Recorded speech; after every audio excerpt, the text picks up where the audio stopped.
chassis is out. Ground connection actually unplugs. Last few CRTs I disassembled weren't like that. Thought that was bulging, but it's not. Ew. Thing we're doing is gonna hose this thing off. Actually, very gently, not to get in there. Just get in there in the speaker room. Get all that crap out of there. You can see that on video. So yeah, that's what we're gonna do. I googled Nova 7000 and everything that came back was wheelchairs. So that's weird. It's Nova 7000, not Dow 6077. Got wet.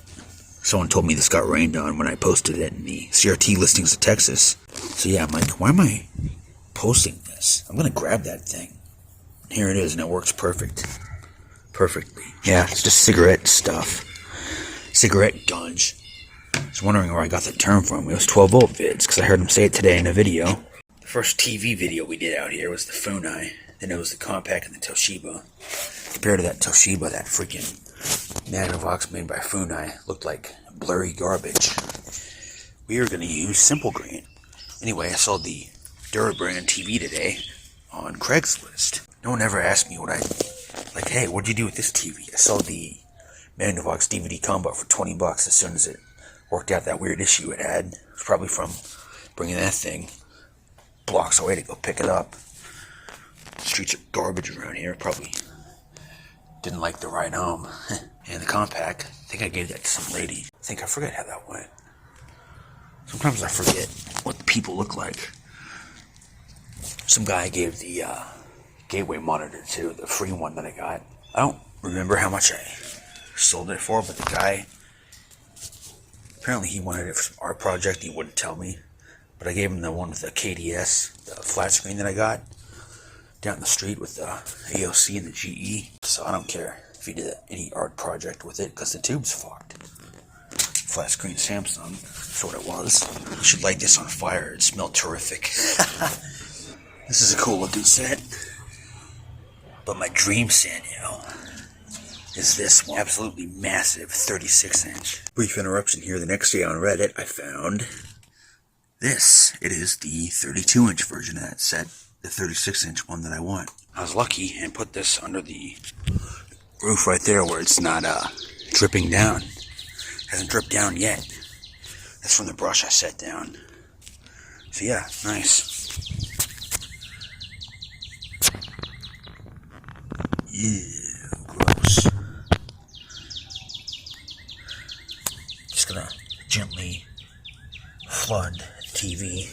Chassis not in it.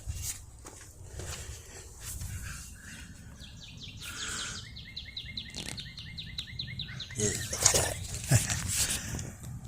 Gross.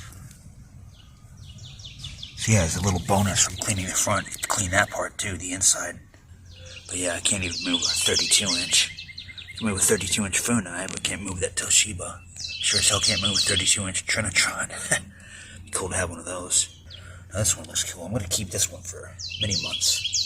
This might be a permanent member of the collection.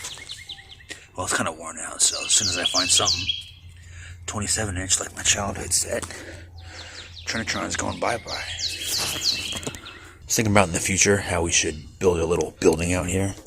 Can't fit a shed back here, unfortunately. Plus, I'd rather build something, which would be cool. Bring electricity to it somehow. I'm talking like 20 years from now when I'm in my 40s. Yeah, I can't bring a camper through there. Can't bring a shed through there either. So I'll just build something. Oh, there's a nut right there. Maybe I should remove it and clean the buttons that way. Me make stupid. Here we go, more cigarette gunge. Look at that shit. Disgusting. I don't mind cleaning it up. Just like stuff to be a little more decent. It can be dusty. I'm not going to go over this whole board. That'd be ridiculous. No waste of time. There's nothing wrong with it. It is 3:26. 2 wasps got murdered. Still dripping. I went a little overboard with that. One was right there. One was right there. General Electric.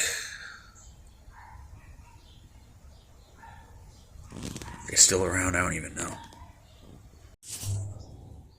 That's better. That annoying ass dog quit yapping. It's about to yell, "Shut the fuck up!" And it quit. Ah, thank God. This only had one screw, or nut, I should say, instead of 3. Actually, there's no threads in the ones on the left and the right, just in the middle. What the hell is that all about? Ooh, missed a spot. Oh, the speaker wires. You go to each speaker, they were tucked under here. How freaking stupid. Like, why? It's ridiculous. Surprised I ain't out of space yet. Surprised I'm not out of space yet. That's from being up against my shirt when I move it. And a scratch on this thing. The tube, I mean. Maybe there's little scratches. It's blowing off the porch. Oh, I'm not even in frame because I'm just running my mouth. Might as well edit this on the Alienware laptop. It'll be quick. That looks better. What I should do is tape this off. Oh, it's still wet under there. Go figure. Tape it off and paint that front part silver. This is not replacing the Trinitron. It's just going to be one of those sets I just swap out randomly, like all the 19-inch sets that I have. This fits on the stereo cabinet comfortably. I feel comfortable with it. The cabinet does too. The Magnavox is kind of iffy. So that's on the workbench. It's fully assembled, minus the board, because I'm going to pull some caps and test them around the vertical output, having impending signs of failure. As Jordan Pierce said, join the antique, it's vintage radios, televisions, love, VCR something group. It's a vintage TV group. Make a post there.